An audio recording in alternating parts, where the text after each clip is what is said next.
आप सभी लोग जानते हैं कि 5 नवंबर 2024 यानी मंगलवार के दिन विनायक चतुर्थी पड़ रही है दोस्तों। और यह वह मंगलवार है जो कार्तिक महीने में पड़ने वाला सबसे बड़ा मंगलवार और विनायक चतुर्थी है, क्योंकि यह कार्तिक महीने में पड़ रहा है। और आप सभी लोग जानते हैं इस कार्तिक महीने का अपना एक अलग महत्व होता है। तो दोस्तों, इस मंगलवार विनायक चतुर्थी के दिन आपको यह उपाय ही करना चाहिए। और दोस्तों, आप सभी लोग जानते हो कार्तिक महीने मंगलवार का यदि सबसे बड़ा कोई उपाय है तो वह 7 चने की दाल वाला उपाय है। तो दोस्तों, इस कार्तिक महीने मंगलवार विनायक चतुर्थी के दिन आप लोगों को इस 7 चने की दाल वाला उपाय को जरूर करना है। बहुत सारे लोग होंगे जिन लोगों ने इस उपाय को ना किया हो, मतलब पूरा साल निकल गया, उन्होंने किसी भी दिन इस 7 चने की दाल वाला उपाय को ना किया हो। पर दोस्तों, आपके पास एक आखिरी मौका बचा हुआ है, जो कि 5 नवंबर 2024 कार्तिक महीने मंगलवार चतुर्थी के दिन है। तो इस दिन आप लोगों को इस वाले उपाय को जरूर कर लेना है, भले ही आपने पूरे साल भर इस उपाय को ना किया हो। पर यदि आपने इस कार्तिक महीने मंगलवार चतुर्थी के दिन यदि इस वाले उपाय को कर लिया, तो आपको इस उपाय को करने का वह फल मिलेगा जिसकी आपने कभी कल्पना भी नहीं करी होगी। इसीलिए आप लोग इस वाले उपाय को एक बार जरूर कर लेना, ताकि लोगों के हाथ से यह मौका ना जा सके और आपको इस उपाय को करने का फल मिल सके।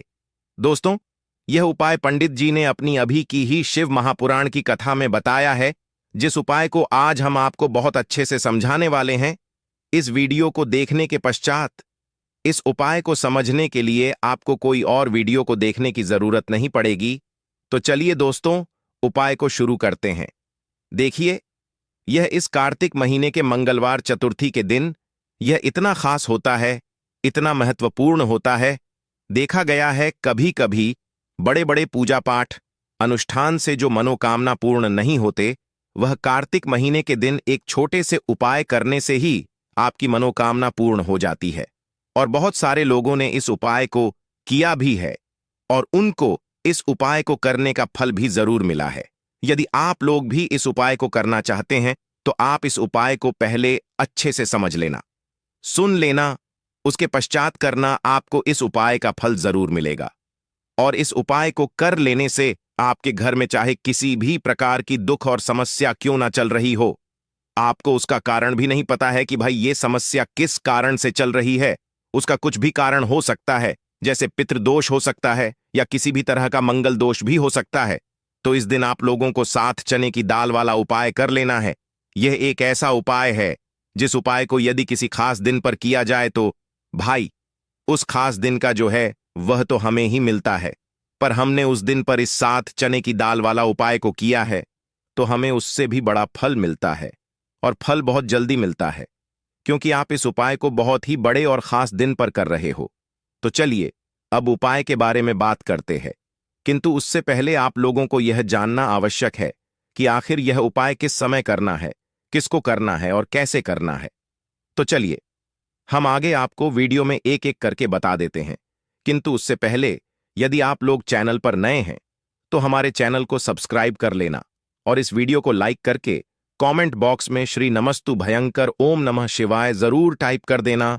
तो दोस्तों, इस 7 चने की दाल वाला उपाय को हमें इस कार्तिक महीने के मंगलवार चतुर्थी के दिन कैसे करना है, किसको करना है, किस समय करना है और कहां पर करना है, ये सारे सवालों के जवाब आपको इस वीडियो में मिल जाएंगे। और जो ये वीडियो देखेगा भाई, उसको 7 चने की दाल वाला उपाय जरूर करना चाहिए, क्योंकि इस बात आ जाए 7 चने की दाल वाला उपाय की तो यह सोने पर सुहागा वाली बात हो जाती है, और यह एक बहुत ही बड़ा उपाय हो जाता है इस कार्तिक महीने के मंगलवार का। तो अब दोस्तों, इस 7 चने की दाल वाला उपाय को आखिर करना किसको है, सबसे पहले हम लोग वह बात जान लेते हैं। तो देखो, घर की जो बड़ी माताएं बहनें होती हैं, उन माताओं बहनों में से कोई भी एक बड़ी माता बहन इस वाले उपाय को कर सकती है। और दोस्तों, यदि आप चाहें तो अपने घर में से सभी सदस्यों को भी इस उपाय को करवा सकते हैं। यदि किसी व्यक्ति की खुद की कोई मनोकामना है, खुद की कोई दुख और परेशानी है जो कि वह अपने लिए ही करना चाहता है, इस वाले उपाय को तो वह खुद अपने लिए भी कर सकता है। बाकी यदि कोई घर में से ऐसा है जो कि अपने पूरे घर परिवार की सुख और शांति के लिए यह वाला उपाय करना चाहता है, तो भाई वह भी कर सकता है। उसमें भी कोई दिक्कत बात नहीं है। कहने का मतलब ये है कि इस उपाय को हर एक सदस्य भी कर सकता है और पूरे घर परिवार के सदस्य के लिए घर की बड़ी माताओं बहनों में से कोई एक माता बहन भी कर सकती है। माताएं बहनें यदि घर में उपस्थित ना हो या वह यह वाला उपाय ना कर पा रही हो तो फिर घर का कोई बड़ा सदस्य भी इस साथ चने की दाल वाला उपाय को कर सकता है, चाहे फिर वह पुरुष ही क्यों ना हो। उसमें कोई भी दिक्कत वाली बात नहीं। उसके पश्चात में दोस्तों जो अगला प्रश्न निकल कर आता है वह यह आता है इस उपाय को लेकर कि आखिर इस उपाय को हमें किस समय करना है, सुबह के समय करना है कि शाम के समय करना है। तो देखो, इस वाले उपाय को आप लोग सुबह के समय भी कर सकते हो और शाम के समय प्रदोष काल में भी कर सकते हो। अब यदि आप पूछो कि भाई साहब सबसे उत्तम समय कौन सा रहेगा, इस दो बस यही कहेंगे कि इस उपाय को आप सुबह के समय तो ज्यादा बेहतर होगा, बाकी यदि शाम के समय भी करेंगे तो भी अच्छा होगा, उसमें कोई भी दिक्कत वाली बात नहीं है। तो अब दोस्तों जो अगली सबसे बड़ी और महत्वपूर्ण बात आती है वह यह आती है कि सुबह यदि हम उपाय को करेंगे तो हमें कितने बजे से ले कितने बजे तक के बीच में करना है, और शाम के समय प्रदोष काल में करेंगे तो हमें कितने बजे से लेकर कितने बजे के बीच में करना है। तो देखो, सुबह जितनी जल्दी हो सके आप उपाय करने की कोशिश करना। बाकी यदि किसी कारणवश लेट भी हो जाओ, थोड़ी देर भी हो जाए, तो 10 या 11 बजे तक भी आप उपाय कर लेना, पर 13 बजे से ज्यादा देर ही ना हो। ठीक है, इस बात का ध्यान रखना। उसके पश्चात में दोस्तों यदि शाम के समय प्रदोष काल की बात करें, प्रदोष काल का जो समय है होता है वह शाम के 6 बजे से शुरू हो जाता है। मतलब शाम के 6 बजे से लेकर 7 बजे के बीच बीच का जो समय होता है, ये समय प्रदोष काल का समय होता। इस उपाय को 7 बजे या 8 बजे के बीच में भी कर सकते हो। मतलब शाम के 6 बजे से रात 8 बजे के बीच में आप कभी भी इस वाले उपाय को कर सकते हो, उसमें कोई भी दिक्कत वाली बात नहीं है दोस्तों। अब देखिए कि यदि किसी व्यक्ति से नाराज हो जाए, किसी घर से नाराज हो जाए, तो होता क्या है कि घर में धन से जुड़ी समस्याएं आने लगती हैं। पैसे को लेकर उस घर के लोग बहुत परेशान रहते हैं जहां पितृ नाराज हो। इसीलिए सदैव अपने पितरों को प्रसन्न रखना है, जिससे कि पितरों की आत्मा को शांति मिले और वह सदैव आपको आशीर्वाद दें। अब यह जो कार्तिक के दिन होते हैं, इन दिनों में जब आप यह उपाय करेंगे जो हम आपको बताने वाले हैं, गौ माता से जुड़ा हुआ उपाय है। देखिए, गौ माता के अंदर हमारे पितरों का ही वास माना जाता है। गौ माता हो गई, कुत्ते हो गए, है ना, पेड़ों में बरगद का पेड़ हो गया, पीपल का पेड़ हो गया, इन सभी में हमारे पितरों का वास माना जाता हो गया। जिसके अंदर हमारे पितरों का वास माना जाता है, तो ऐसा समझ लीजिए कि जब भी जीवन में दुख बढ़ जाए, कष्ट बढ़ जाए, धन को लेकर आप परेशान रहने लगे, कर्जे जैसी समस्याएं जीवन में बढ़ रही है, आपके घर में संतान को लेकर बहुत दुख है, आप अपने घर के लड़ाई झगड़े से परेशान रहते हैं, घर में कोई ना कोई झगड़ा करता ही रहता है, आप सोच सोच कर परेशान रहते हैं कि कैसे घर में शांति आएगी, कैसे से घर में सुख समृद्धि आएगी। अब यह समझ कि यदि घर में लगातार झगड़ा लड़ाई यह चीजें आपको देखने को मिल रही हैं, घर में आपके कोई भी व्यक्ति सुखी नहीं है, कर्जा घर में लोगों के सर पर है, तो पितृ आपके कहीं ना कहीं नाराज हैं।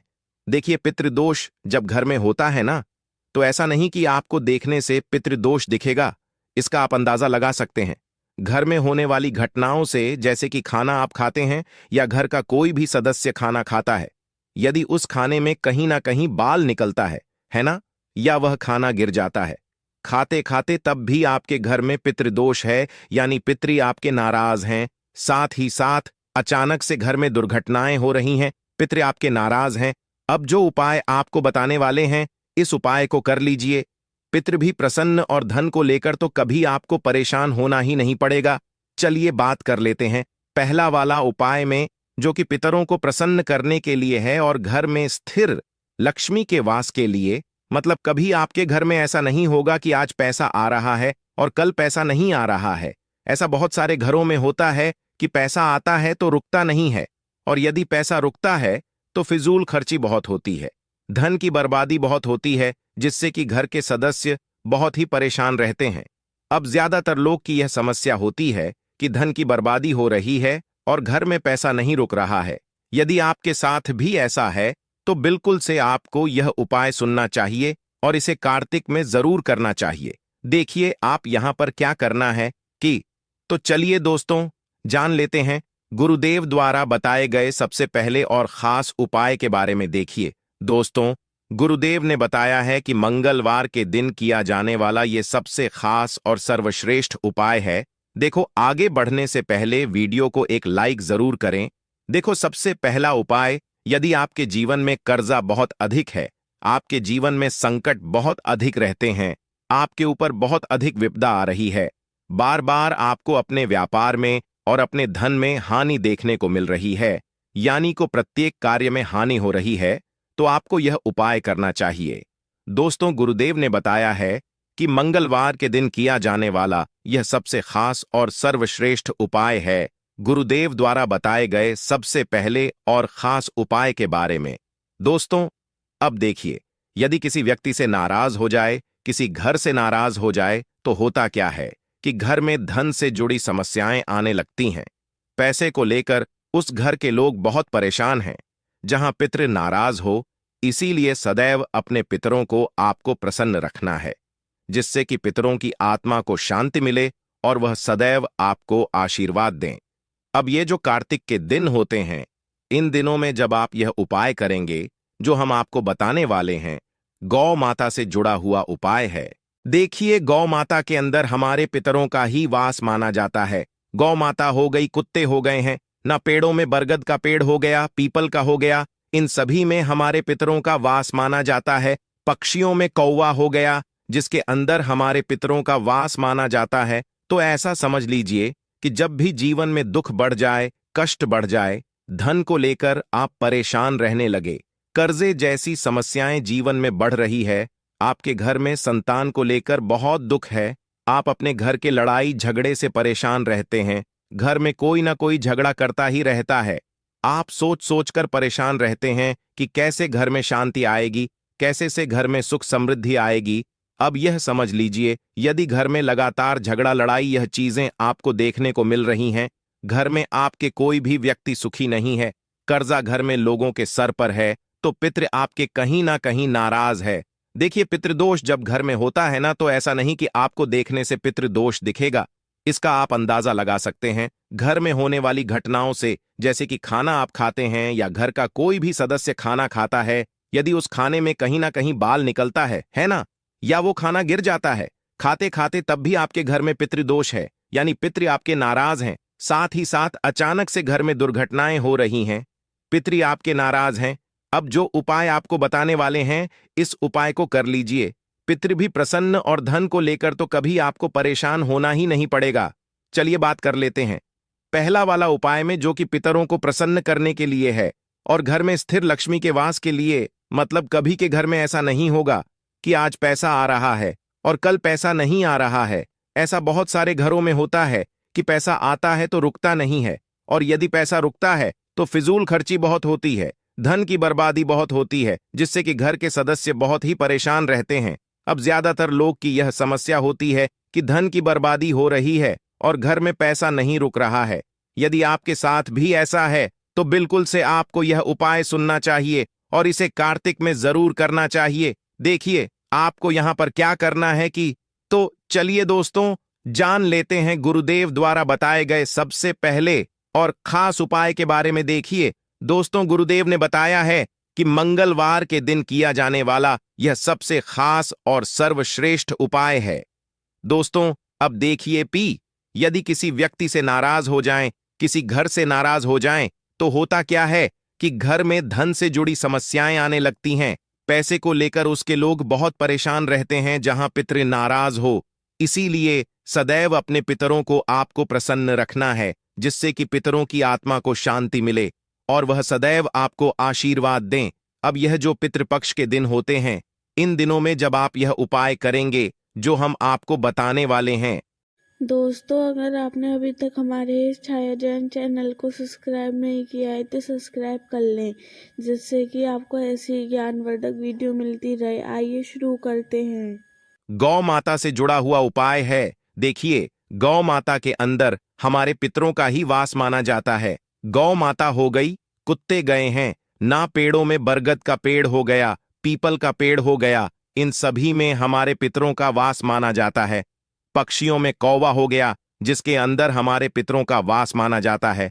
तो ऐसा समझ लीजिए कि जब भी जीवन में दुख बढ़ जाए, कष्ट बढ़ जाए, धन को लेकर आप परेशान रहने लगे, कर्जे जैसी समस्याएं जीवन में बढ़ रही हैं, आपके घर में संतान को लेकर बहुत दुख है, आप अपने घर के लड़ाई झगड़े से परेशान रहते हैं, घर में कोई ना कोई झगड़ा करता ही रहता है, आप सोच सोच कर परेशान रहते हैं कि कैसे घर में शांति आएगी, कैसे से घर में सुख समृद्धि आएगी।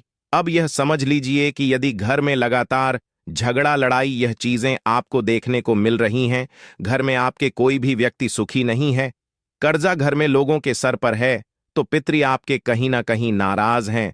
देखिए, पितृदोष जब घर में होता है ना, तो ऐसा नहीं कि आपको देखने से पितृदोष ही दिखेगा, इसका आप अंदाजा लगा सकते हैं। घर में होने वाली घटनाओं से, जैसे कि खाना आप खाते हैं या घर का कोई भी सदस्य खाना खाता है, यदि उस खाने में कहीं ना कहीं बाल निकलता है ना, या वह खाना गिर जाता है खाते खाते, तब भी आपके घर में पितृदोष है, यानी पितृ आपके नाराज है। साथ ही साथ अचानक से घर में दुर्घटनाएं हो रही हैं, पितृ आपके नाराज है। अब जो उपाय आपको बताने वाले हैं, इस उपाय को कर ली, पितृ भी प्रसन्न और धन को लेकर तो कभी आपको परेशान होना ही नहीं पड़ेगा। चलिए बात कर लेते हैं पहला वाला उपाय में, जो कि पितरों को प्रसन्न करने के लिए है और घर में स्थिर लक्ष्मी के वास के लिए। मतलब कभी आपके घर में ऐसा नहीं होगा कि आज पैसा आ रहा है और कल पैसा नहीं आ रहा है। ऐसा बहुत सारे घरों में होता है कि पैसा आता है तो रुकता नहीं है, और यदि पैसा रुकता है तो फिजूल खर्ची बहुत होती है, धन की बर्बादी बहुत होती, जिससे कि घर के सदस्य बहुत ही परेशान रहते हैं। अब ज्यादातर लोग की यह समस्या होती है कि धन की बर्बादी हो रही है और घर में पैसा नहीं रुक रहा है। यदि आपके साथ भी ऐसा है तो बिल्कुल से आपको यह उपाय सुनना चाहिए और इसे पितृपक्ष में जरूर करना चाहिए। देखिए, आपको यहां पर क्या करना है कि तो चलिए दोस्तों जान लेते हैं गुरुदेव द्वारा बताए गए सबसे पहले और खास उपाय के बारे में। देखिए दोस्तों, गुरुदेव ने बताया है मंगलवार के दिन किया जाने वाला यह सबसे खास और सर्वश्रेष्ठ उपाय है। 7 चने की दाल लेनी है। देखिए, आप 7 चने की दाल भी ले सकते हैं या फिर 11 भी ले सकते हैं, 21 या फिर 108 चने की दाल भी ले सकते हैं। यदि आप 21 चने की दाल लेते हैं तो यह आपके उपाय के लिए अत्यधिक सर्वोत्तम होता है। तो इस प्रकार से आप कम से कम 7 चने की दाल ले सकते हैं और अधिक से अधिक आप 108 की दाल ले सकते हैं। अब देखिए, इसी के साथ में आपको मात्र 1 लौटा शुद्ध जल लेना होगा, तांबे के पात्र के अंदर अपने ही घर से, और साथ ही में आपको मात्र 1 से 2 घू के टुकड़े भी लेने हैं। देखिए, मंगलवार का दिन भगवान महादेव को समर्पित होता है। आपको यह जो सारी सामग्रियां हैं, इन्हें लेकर पहुंच जाना है भगवान शिव के मंदिर में। इस उपाय को आप सुबह से लेकर के शाम तक किसी भी समय में कर सकते हैं, किंतु यदि आप शाम के समय उपाय को करते हैं तो यह उपाय आपके लिए और अधिक सर्वोत्तम होता है। तो यदि आपको प्रदोष काल के समय में समय मिल जाता है तो फिर आप प्रदोष काल में भी कर सकते हैं, या फिर आप पूरे ही दिन में किसी भी समय इस उपाय को कर सकते हैं। देखिए, शिवा मंदिर पहुंचने के पश्चात सबसे पहले तो आपको दक्षिण दिशा में बैठ जाना है। उत्तर दिशा की तरफ आपको अपना मुख कर लेना है, किंतु यदि शिवालय में भीड़ है, शिवा मंदिर में भीड़ है, आप किसी भी दिशा में बैठकर इस उपाय को कर सकते हैं। तो देखिए, सबसे पहले आपके पास जो गुड़ के टुकड़े हैं, जो आप गुड़ के टुकड़े लेकर के आए थे, उन्हें आपको शिवलिंग के सामने ही, जो आपके पास एक लौटा जल है, उस पात्र में आपको यह गुड़ के टुकड़े डाल देना है। इसी के साथ में आप जो चने की दाल लेकर के आए थे, चाहे आप 7 चने की दाल लेकर के आए हैं, 11, 20, 1 जितने भी आप चने की दाल लेकर के आए हैं, इस चने की दाल के ऊपर आपको आपके पास गुड़ वाला जल आपने तैयार किया है, इसमें से थोड़ा सा जल आपको इस चने की दाल पर डाल लेना है। अब देखिए, आपके पास जो गुड़ वाला जल है, इसमें से सबसे पहले थोड़ा सा जल आपको श्री गणेश जी वाले स्थान पर समर्पित कर देना है, श्री शिवाय इस मंत्र का जाप करते हुए। फिर थोड़ा सा जल आपको श्री कार्तिकेया जी वाले स्थान पर समर्पित करना है, श्री शिवाय इस मंत्र का जाप करते हुए। थोड़ा सा जल आपको माता अशोक सुंदरी वाले स्थान पर भी समर्पित करना है, श्री शिवाय नमस्तु भय इस मंत्र का जाप करते हुए। फिर थोड़ा सा जल आपको माता पार्वती के हस्त कमल पर समर्पित करना है और आपको श्री शिवाय नमस्तुभयम इस मंत्र का जाप कर लेना है। अब देखिए दोस्तों, आपके पास जो थोड़ा सा जल और शेष बचेगा, इसमें से आपको केवल थोड़ा सा जल शिवलिंग पर अर्पित कर देना है और अंत में आपको पात्र में थोड़ा सा जल और शेष बचाना है। पूरा जल आपको शिवलिंग पर अर्पित नहीं करना है, अंत में आपको थोड़ा सा जल और शेष बचाना है। अब देखिए, आप जितनी भी चने की दाल लेकर के आए हैं, यदि आप 7 चने की दाल लेकर के आए हैं, तो आपको 7 बार श्री शिवाय नमस्तुभयम इस मंत्र का स्मरण करने हैं। यदि आप 11 चने की दाल लेकर के आए हैं, तो फिर आपको 11 बार इस मंत्र का जाप करना है। जितनी भी की दाल लेकर के आए हैं, उतनी बार आपको श्री शिवाय नमस्तुभयम इस मंत्र का जाप करना है और फिर आपको यह जो चने की दाल है, इसे शिवलिंग के ऊपर ही समर्पित कर देनी है। किंतु आपको यह चने की दाल बृहस्पति शवर महादेव का स्मरण करते हुए ही शिवलिंग पर अर्पित कर देनी है और आपको अपनी मनोकामना को भी बोल देनी है। आपकी जो भी मनोकामना है, चाहे वह धन प्राप्ति को लेकर हो, नौकरी से संबंधित हो, या फिर आपके मकान, जमीन, जायदाद से संबंधित हो, चाहे गृह क्लेश से संबंधित हो, या फिर किसी भी प्रकार की जो मनोकामना है, उसे आपको बृहस्पति शवर महादेव से परिपूर्ण करने की प्रार्थना कर लेनी है। और इसके पश्चात आपके पास जो पात्र के अंदर थोड़ा सा इसे जल और बचा हुआ था, इसे भी आपको धीरे धीरे भगवान शिव की शिवलिंग पर ही अर्पित कर देना होगा। श्री शिवाय नमस्तु भयंकर इस मंत्र का जाप कर पूज्य गुरुजी कहते हैं कि 5 नवंबर पितृपक्ष मंगलवार चतुर्थी के दिन जो भी व्यक्ति इस प्रकार से यह चमत्कारिक उपाय कर लेता है, तो उसकी जो मनोकामना है वह भगवान लक्ष्मी नारायण की कृपा से तथा महादेव की कृपा से बहुत ही जल्द परिपूर्ण हो जाती है। जो भी व्यक्ति 5 नवंबर कार्तिक मंगलवार चतुर्थी के दिन शहद और बेल पत्र का या चमत्कारिक उपाय कर लेता है, तो उसके जीवन के जो सारे हैं वह महादेव और भगवान विष्णु की कृपा से निश्चित ही समाप्त हो जाते हैं और इसकी जो मनोकामना है वह बहुत ही जल्द परिपूर्ण हो जाती है। तो दोस्तों, यह थे पूज्य गुरुजी द्वारा बताए गए कुछ बहुत ही खास उपाय। तो यह थी आज की खास जानकारी। उम्मीद है यह जानकारी आपके काम आएगी। यदि वीडियो अच्छा लगा हो तो एक लाइक अवश्य कर दीजिए और रोजाना नई नई जानकारी प्राप्त करने के लिए हमारे इस चैनल को अभी सब्सक्राइब करें। धन्यवाद। धन्यवाद। ऐसे ही जानकारी के लिए छाया जैन चैनल को सब्सक्राइब करें और अगर आपको यह वीडियो अच्छी लगी हो तो एक लाइक अवश्य करें और कमेंट में ओम नमः शिवाय अवश्य लिखें।